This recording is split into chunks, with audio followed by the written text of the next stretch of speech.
Welcome to Community Conversations. I am Miss Ebony J, the Queen of Queens, and you are listening to 1230 The Buzz, your talk station, 101.5, 101.1 The Wiz, and 100.3 Cincy's R&B station. This is Community Conversations, where we come to talk about the problems happening in our community and how nonprofit organizations are making a difference. And I'm extremely excited about today's show because I have in here with me a queen. And all month long we've been highlighting and showing love to women. It's Women's History Month. That's the big focus. And so I have in here with me the queen behind the Phoenix Community Learning Center. How you doing, Miss Dr. Glenda Brown? How are you today? I'm super. Thank you for asking. I'm Doing so great. great to meet you. They said you're the superintendent. You're the woman behind it all. Well, yeah, that may be true, but there's a big team pushing me. Yes, ma'am. I know that is so important, right? Yes, ma'am. So talk to us about the Phoenix and how has, you've been behind this thing, this brand for 20 years. What's the big mission and the goal? How did you come up with it? Okay. If you're probably too young to remember, but you were probably in grade school and not even born yet. I don't know, probably little. But 20 years ago, this idea of the charter school in 2001, our public schools were in trouble. And especially when it comes to graduation rates and to the achievement of kids of color. And so one of the things that I knew, if something wasn't really, really wrong with the kids, then what is wrong? What is going on? So I just wanted to take a shot at it. They were opening charter schools at that time, and I applied. I wrote a contract, took it back then. We didn't have a lot of computers, no laptops hardly. I had one of the first laptops back there, and I took it to Columbus. And of course, not many people were even doing PowerPoints back then. So that was really big. I did my PowerPoint, presented it, took my team with me, told them what our ideas were, and we got approved. Our contract was approved by the State Board of Education, and we officially went into business in September of 2001. So we have happily Wow. been working with our children now for 2 decades. We've had our ups, we've had our downs, but there's been love the whole time. Phoenix is a school that's built on love and concern for our children. They know they're loved. We have a very, very strong, what we call our alumni association. We have, these are our kids that we have sent forth to high school. And we don't tell them that they're graduating from eighth grade. We tell them we're sending you forth so that you can finish. You're not finished yet, but you've got a good start. And so those kids we sent forth from 2000 to 2021 are still in touch with us. In fact, we have many of their children, and those are my grand phoenix. They have kids and they bring them right to me. Sometimes they chastise me for letting the kids get away with stuff that they didn't get away with. And they'll say, Dr. Brown, you're letting them get away with murder. Well, you didn't let us do that. So our alumni association is very strong. They're in the process right now of making a TV commercial to show where we are 20 years later. And a lot of them have their own businesses now, and they are giving back to the school after school programs. They're working with the students. We have hired some of our former students. They are now educational aides while they're in school. They're in college, but they're working here at the school as well, tutoring. So we are very tight. Like I said, we're a family, and it's built out of love and concern. Now that doesn't mean I'm easy on them. I'm pretty hard on them. I don't play with them, but I love them so much, and Yeah. they know that. So that's been our thing. Now, our focus educationally is on developing our children order thinking skills, problem solving. 20 years ago, we Okay. were talking about real life problem solving, and that has come into fruition today. 20 years ago, we were talking about balanced literacy in the classroom, that you don't necessarily have to have a reading textbook to teach reading. You got to know how to teach reading. And so those things have all come full circle today. And so we are so excited, especially about getting back in school. school. We just came back on Monday, March 15th. We brought our K through 4 students back into the building. They're here all day, every day, Monday through Friday. Of course, we social distance, we wear our mask, we do all the things that we're supposed to do. The kids are loving it. They're thriving and they are really little troopers when it comes to this stuff. They understand COVID and what's going on because I've asked them, why are you wearing that mask? And as young as 5 years old, they can tell me. And so, being back in school, we're trying to play catch up and get kids back acclimated to the culture of the school and all of those things. As we look, now our 5th through 8th graders will be coming back fourth quarter, and we will Okay. be using a hybrid model with them 3 days on one week and 2 days the next week. And that's only because we just don't have enough space to do it and social distance at this point. So what we're doing is using a hybrid plan with them. Um, but we've come up with all kinds of fun ways to keep them connected to the school.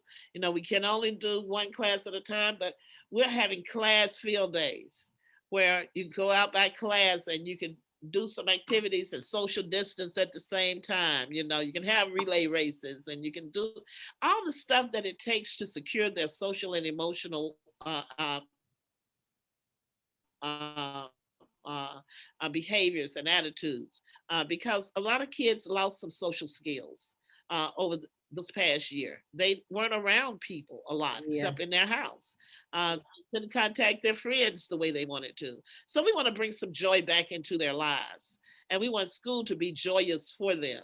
And at the same time, we want to make sure that we're meeting their academic needs. Now, they will, uh, over the summer, we're doing a summer school enrichment program. I don't even want to call it enrichment. We're doing a summer school intervention program. And what Okay. we're doing, we're not, we're doing reading and math, but we're not just looking at, oh, I'm the reading teacher for summer school and then teaching reading globally and not knowing, you may hit or miss. We're going to assess them at the end of the school year to see where exactly they are in reading and math and what skills they need to work on. Each child will come to summer school with an individual education plan. Right now, we're looking for people. And so I hope anyone out there who's looking for summer employment, we are looking for paraprofessionals, we're looking for educational aides, we're looking for day tutors in reading and math, and we're looking for teachers to deliver direct instruction over the summer. So we are interviewing now anyone that's interested in a pretty decent summer school summer job. Please contact us. We need the people. We have a wonderful plan, but we need the people because we're going to be doing individualized instruction. We're going to Right. be doing small group instruction, and then the teacher will be delivering direct instruction. Then we'll have interventions in reading and math. So the kids are going, and it's all going to be on those 2 or 3 skills they need to perfect. After 2 weeks with that tutor and all of this, we're going to assess to see how you're doing with the skill. Because Oh, we I want to know love what it. they are effective right away. And if Correct. they don't pass that assessment, then what we look at is, okay, what went wrong here? What things do they still need to work on? We tweak it and we keep rolling. Then in 2 weeks, Yes. we assess it again. So if anything's going south there, we're going to know it. If it's the tutor, if it's the child, we'll know. I like that model. Accountability at its finest, Queen. Right. That's right. We're doing it.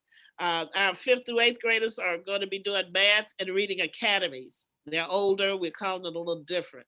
And the academies will roll in 2 week intervals all summer, from June the 14th, I believe, to August 20th. And again, their teachers will have done assessments to measure baseline data, get baseline data, find out where they are. And then they come to Math Academy. After 2 weeks of working on order of operations, then they'll be assessed. If they can pass each Okay. skill that they were supposed to master over those 2 weeks, then they graduate from that academy. And then they enter the next math academy that may be on fractions and percentages. Right.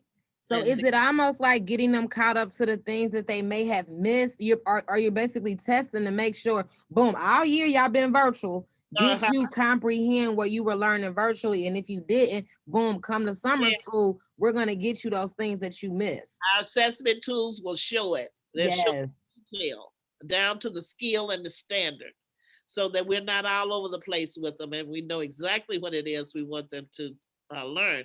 But again, we can't do that without the people right, that we need to make that happen. So we have a great plan, and we're not trying to necessarily level. We're trying to get them growing. And we have because if you have a child who's in fourth grade operating on a second grade reading level or whatever, you're not going to, in summer school, get them to a fourth grade reading level. But you know what you can right, do? They came in here reading at 2.2, second grade, 8 months. They're not reading at third grade, 4 months. That's growth. right. That's what we're looking for this summer, trying to grow the kids, making sure that they're moving from point A to point B. Because I feel if you don't do it that way, you'll throw your hands up and say, "We can't do this; is too hard." Right. But if you look at it for growth, then that's a whole different story. Yeah. Mhm. Yeah. I love it because I know it was I've heard a lot of rumors. Just because I don't have any kids myself, but I've heard that it's gone down when it comes to enrollment for students. They're not getting the education that they need, that they are lost Uh-huh. online. Hmm. You hear all these nightmares, but it's so rewarding to speak to you today to see that there are really educational people that care, and they're going above and beyond to make sure our babies aren't left behind. Exactly right. I was at a board meeting last night preaching my case, and we have a wonderful board, and they were so cooperative and they understood. And so we're ready. They've okayed our summer school and our extended Yes. learning, and we're ready to do it. We just need people to listen to the radio because it's going to be out there. We're going to have a commercial around needing those particular people for the summer. Okay. Is there anything else new for 2021 with how you are adjusting to COVID-19? Well, we've gone through so many changes. I know. We meant to start school with the hybrid model. We were having parent orientation when Hamilton County went to I think what is it, orange or whatever the highest one. No, they went into red, and we were like, Red. but we're starting school and we're not starting in red. So we had to change it and start totally remote. Good thing is that we already had the plan ready just in Yes. case. Then we've now here we are back in March, and then we're planning again for another change in fourth quarter when we bring our fifth and through eighth graders back. It's been a learning experience. I think there have been some good things around the kids being at home. It hasn't all been negative. One of the Yeah. things we've learned about remote learning is that the resources that we use, we can take them back into the school with us. Because what our teachers are doing now, all kids K through 4 did not come back for to the school. Some parents opted for them to stay remote. And so what teachers are doing, using the resources that we have, the online resources, they have everybody, whether they're remote or in class, they're teaching them all. And the kids who are remote are right there on the Yes. screen. They know what to do because they've been doing it all year. And the only Yeah. difference is that some of the kids are now in class with the teacher face to face. But it's Because some of them need that. yeah, they really do. That computer will wear you out. I mean, I be on calls all day. By the time I'm done, I don't even want to watch TV. I just like let it go. Get that. So that's kind of where the teachers are, where the kids are, and the parents too. A lot of kids do better in person learning. Yeah. To be able to do it all, even for the kids who are remote, they're still at school. So it's just been just a joyous thing to watch as I've gone around the building this week. Had one little kindergartner who cried. He's the only one that didn't come back to school, and he saw all the others in kindergarten, his classmates, and he was like, "I want to go to school," but we can't put him out there and risk him, Yeah, being. and parents, it's just such a hard decision to make, especially if you have other kids and It is. other stuff. It is. So you It gotta is. understand. But of course, with being in kindergarten, you haven't seen no friends. You've been I at know. home. They, like you said, that social interaction is the part that I feel these babies need to get going And most. they do. They do. Yeah. They really do. And so when we get back to the building, we go on spring break Monday. And some people saying, spring break, y'all just got back. Why are you going on spring break? And I have to remind them the teachers have been teaching since September. They haven't had a break. No, it's been ongoing. They haven't, I mean, they haven't been in the building, but they've been teaching. And so they deserve that little break right now. And Yeah. so do the kids. They've been working all year. But when we come back, we'll do our state testing. And after that, we're going to bring the joy back to school and start to rebuild that culture, work on some of that social and emotional stuff that we need to do. And as well as continue with the academics and make sure we measure where the kids are at the end of the year so that we can have a successful summer school. Now I have a question for you, Queen. This is Community Conversations on 1230 The Buzz, your talk station, 101.1 The Wiz, 100.3 Cincy's R&B station. If you just tuned in, I'm here talking with Superintendent Mrs. Dr. Glenda Brown of Phoenix Community Learning Center. And two things I want to ask you with it being Women History Month. How important do you think it is for strong Black women to lead?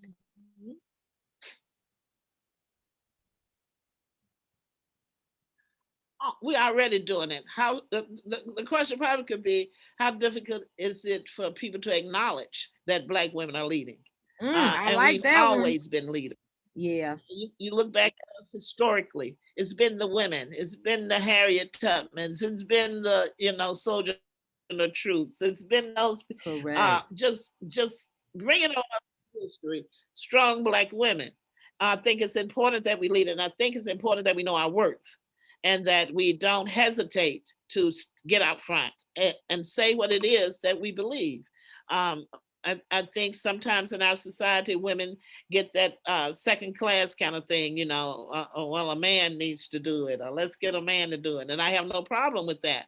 I just want people to acknowledge that Black women have been leaders. Look what we just did, even with the I know. elections. Look at check out Stacey Abrams. I mean, look at Kamala. Look, we're doing our thing, and what we need to do is encourage each other and Yeah. mentor each other, and put that hand out there and say, "Come on, you can do it. I did it. You can do it," and Right. not hate on each other. So I think it is very, very important that Black women take their place at this point in time in our society and in our history. I think it's a pivotal time, and we're stepping up. Well, I hear that Phoenix Community Learning Center leadership primary consists of Black women. Is there a reason for that at all? Yes and no. It happened that way, but I tell you, I think we have had men in our building. It's hard to keep men in education because generally, when men go into education, they go in for the administrative jobs. You don't find a lot of men teaching. Now, you have some, Yeah. but generally, it's men. When men go into it, they go into it for the principalship or the superintendency or the coach or the that kind of stuff, sports, that kind of thing. So it just so happens that women make up a major population of teachers in the Yeah. country. So it's a natural fallout. You know, um, we do have we had two males on this year. We still have one. We had to do a minor layoff back in the fall, so we lost one of our we lost two men back then. So now it's all women and one male, but he's strong. He gotta be. And so are we, and we have a good relationship. Well, that's good. Are you all enrolling? Are you getting ready? Do you have an idea of how your 2021 is going to go? If so, can you share those details and let the parents know where they can go enroll their kids? Absolutely. We are in the process of enrolling right now. With COVID, generally when we get out and do our enrollment, it's in the community. And we're talking with people. We go to barbecues. We go to events in the park. We're downtown. We're on the square. We Yes. didn't do any of that this past year. And so we didn't get out there and get the number of students that we need. So we're kind of on accelerated enrollment piece now. So look out there for us. You'll see us on TV. You'll see it. You'll hear about us on the radio.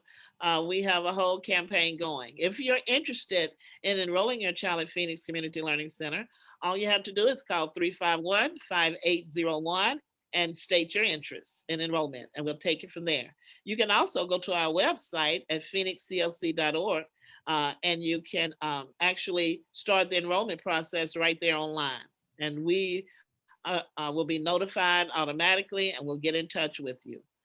Of course, you can always come right to the school and enroll here. We're here every day from 8 to 5, and we'd be happy to get you started on your enrollment.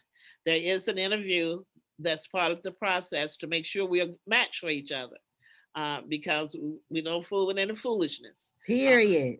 no, not from my kids. So parents have to agree to that. They have to agree to the plan and to the ideas that we have in mind for how we work with our children. As I said before, Phoenix is a school built on love, care, and concern. Number one. If our kids unhappy, then I'm not happy. I had a little 5-year-old come up to me last Period. year and said, Dr. Brown, I'm not happy. And I said, okay, you're not happy? Because he knew that meant something to me. Because I tell them every day, that their lives should be full of joy at school. And you should be happy when you're at school. And if you're not, I need to know. And so he came to, I'm not happy. I said, okay. And I sat down with him and found out why he wasn't happy. And we got a smile back on that face. Yes. Kids need positive affirmations. We have a morning meeting every morning school-wide that our leadership team, the students leadership team leads. Um, and at the end of that meeting, I make a point to tell them, you're some of the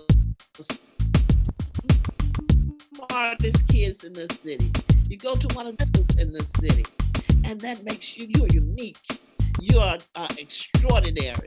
As a Yes. matter of fact, you're Phoenix kids. You're simply the best. We love you, and you have a good day. And that's how they begin their day every day. And that's just a normal part of what we do.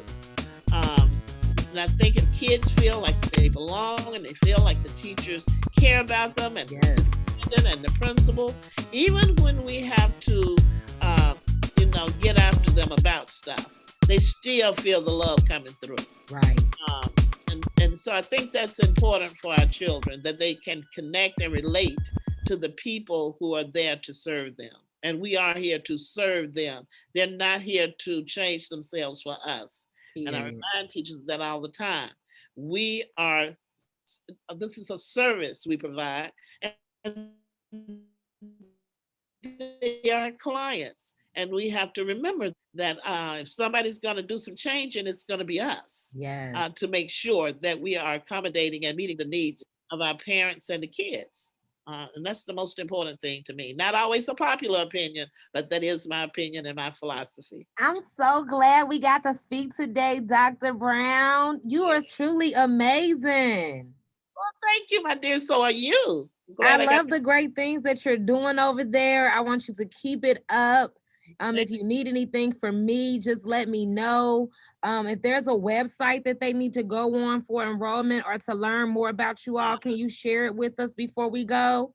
I will. And I do want to say, well, another thing that makes us unique is that we have one of the few middle schools that's most of the middle school age kids are Cut. participating in high school. Yeah. So we do have a 7th and 8th grade, and we are preparing them to be ready to go to high school strong. And they love it. A chance to grow up in a loving environment where we're not going to play with you though about getting yourself prepared to go to high Right. school. So that's if you're looking for a place for your child to go to middle school. They're in the sixth grade, they're in the seventh grade. You don't want them in high school, but you do want them to be prepared. Send them to Phoenix. We have a unique middle school that's prepared to get them ready, and we will send them forth to high school ready to go. So we are actively enrolling. Go to our website again at phoenixclc.org, or you can just type in Phoenix Community Learning Center, Google that. It'll take you straight to our website, and you can begin to enroll there or call the school at 351-5801, or come by the school at 3595 Washington Avenue, right in the heart of beautiful Avondale, next to the park. So if you come in from 8 to 5 Monday through Friday. Now we'll also be coming in some next week, even though we're on spring break. But we'll be checking our website to see if you've been there.